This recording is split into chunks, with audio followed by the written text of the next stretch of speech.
The Reinvention of Edison Thomas. Chapter 1. The Science Unfair.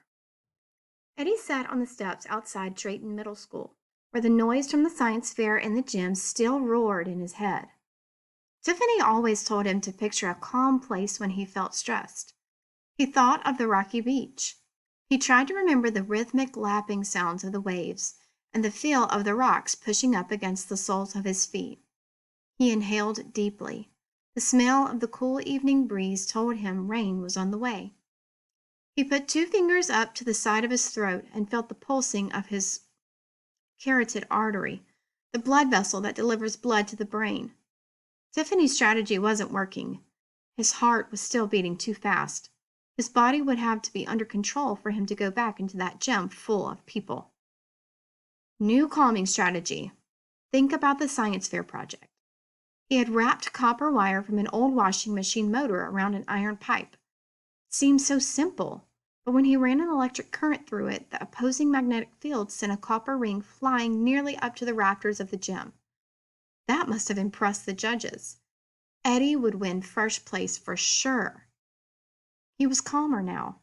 He felt for the artery again and looked at his watch. This was the best watch he'd ever had. Like most modern watches, it used the vibrations of a quartz crystal instead of springs and gears to tell time accurately. Eddie's watch was accurate to within 1 second every 10 years. It also had a stopwatch that was accurate to hundredths of seconds. It had an alarm. It could tell him the time in 4 different time zones. It was water resistant to 100 meters. A drop of rain splashed directly onto the face of his watch. Another fell on his head. A raindrop landed on his right knee, leaving a dark circle on the faded denim of his jeans. Eddie realized that he still had his finger on his neck, but he hadn't started timing yet. He waited until his watch read 7:34 p.m. and started counting pulsations. When his watch read 7:34:15 p.m., he had counted to 22. 22 times 4 is 88. 88 beats per minute was still a little fast, but it would have to do. The rain fell more insistently.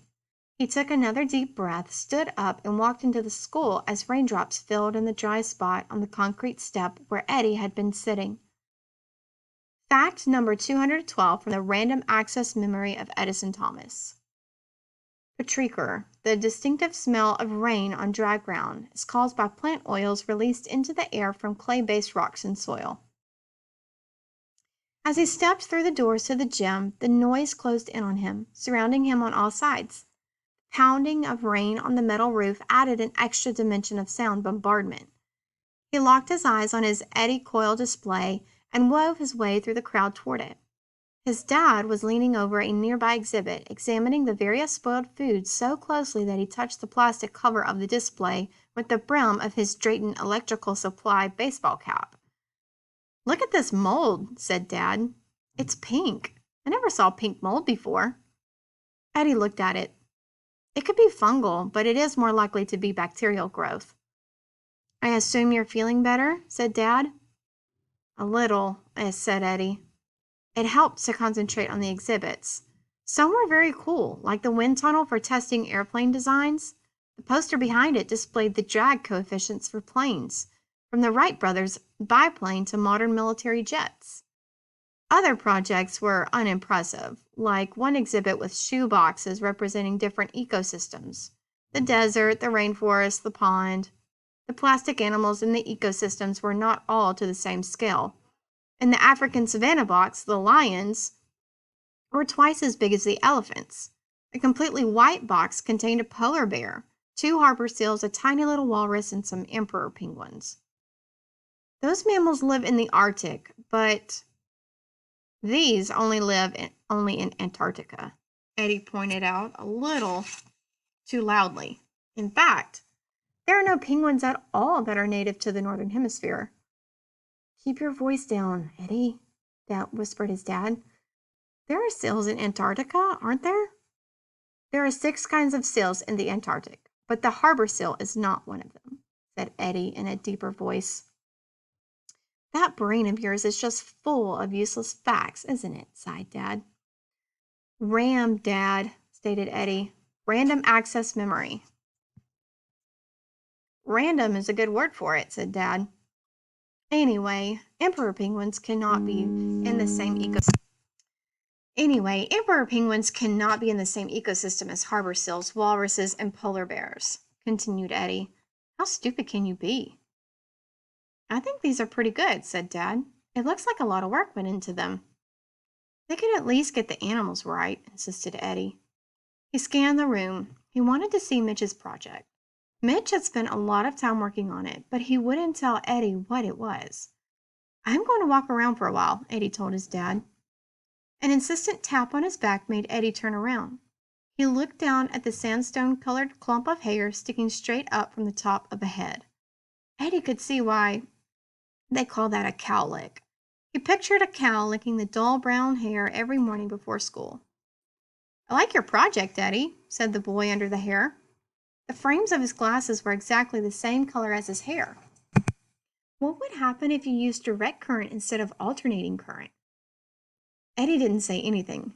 He kept looking for Mitch. Did you see mine? Asked the boy eagerly. The tornado chamber? Eddie caught sight of Mitch, which wasn't hard. Mitch Cooper was the tallest kid in school. Mitch was showing something on his cell phone to Will Pease. Hey, Mitch, yelled Eddie, walking quickly toward Mitch and Will, bumping into a few people along the way. Mitch pocketed the cell phone and turned his face toward Eddie. No need to shout, Professor. We can all hear you, he said. So did you invent a machine to do my homework for me? No, replied Eddie. My project is about eddy coils. That was pretty conceited to name the thing after yourself.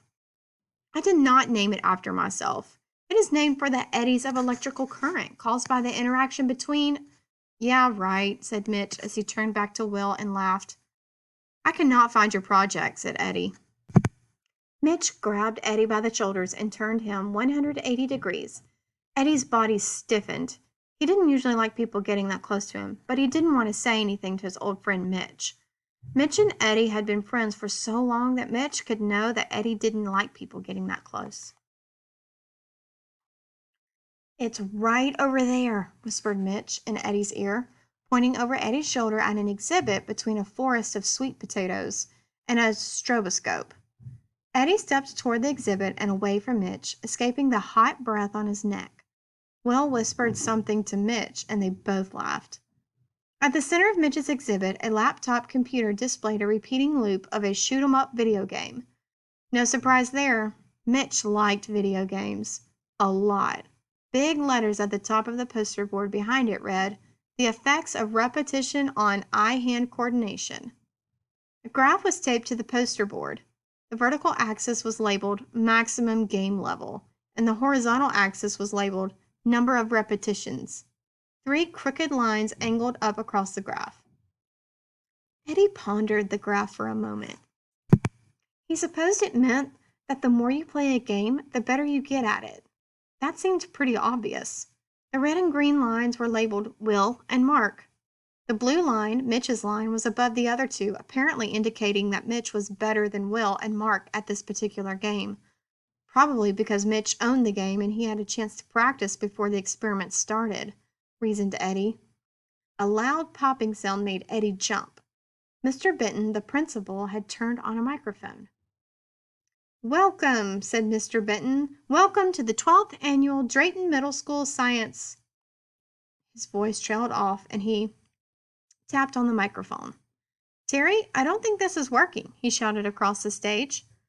To the left of the stage, a kid with blue hair fiddled with some knobs on a console. Suddenly, the loudspeakers screamed, the sound stabbing into Eddie's brain. Eddie clamped his hands over his ears and squatted on the floor right where he stood. He stared down at the floor and rocked a little, looking at the floorboards, silently listing the elements in his periodic table. He felt a hand on his shoulder, looked down at a pair of worn leather work boots, then up at his father. "You're fine," said his dad. "It's just a little feedback from the audio system." "I know," said Eddie through clenched teeth. "Chlorine, argon, potassium." "Get up," said Dad. "People are watching you." Eddie grunted and stared at the floor again. Scandium, titanium, vanadium. By the time Eddie slowed his heart down, Mr. Benton had finished thanking everybody, the teachers, the parents, the judges, the sponsors, various elected officials, and even the custodians. The sound of applause pushed on Eddie's brain. Manganese, iron, cobalt. And now, without further ado, the awards, said Mr. Benton. Remember, folks, the top 2 finishers will go to the regional competition. The 3rd place finisher will be the alternate and will attend the regionals if, for any reason, the 1st or 2nd place finisher is unable to attend. Miss Copeland, may I have the decision of the judges, please? The science teacher walked up to the stage and handed Mr. Benton an envelope. Mr. Benton cleared his throat as he opened the envelope. For this project, entitled Eddy Coil, 3rd place goes to Eddie Thomas. More applause, but not as loud this time. Startled, Eddie looked up. 3rd? How was it possible that he had not won? Go on, go get your ribbon, said Dad. Take one of your deep breaths, you can do it. Eddie looked up tentatively at his father, who was holding out a hand. Go on, repeated his father. Eddie grabbed the calloused hand and pulled himself up to standing. He turned his back to his dad and shuffled anxiously through the crowd, trying to ignore the noise, focusing his attention on the steps up to the stage. Mitch walked up to Eddie from out of the crowd. Good job, he said, patting Eddie on the back. Eddie smiled. Then he stumbled, but he regained his balance so he didn't fall. Eddie walked up onto the stage, looking down at the steps so he wouldn't trip. Few people in the audience laughed, but he didn't understand why. He hadn't tripped. Mr. Benton handed him a white ribbon and said, Congratulations, Eddie. You did a great job. Mr. Benton held his hand out to shake Eddie's hand, but Eddie continued looking at the floor and got off the stage as quickly as he could. He found a relatively quiet place to gather his thoughts behind a model of the Golden Gate Bridge. 3rd. How could Eddie's project only get 3rd? The Eddy Coil was the best project at the science fair. It began raining harder and the noise level in the gym increased.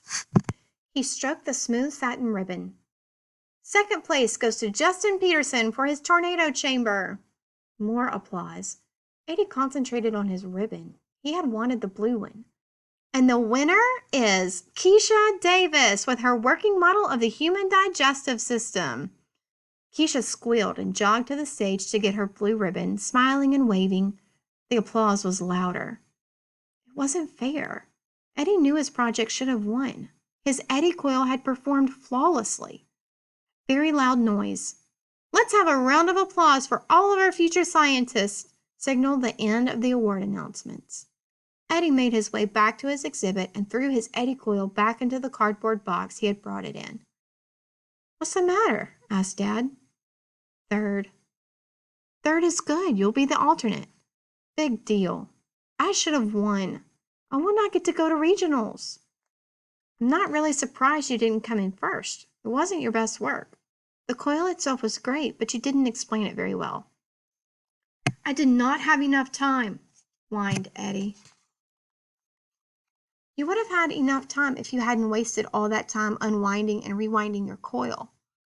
I wanted it to be just right, said Eddie. It had to be perfect. And it was perfect, but the poster could have used some more work.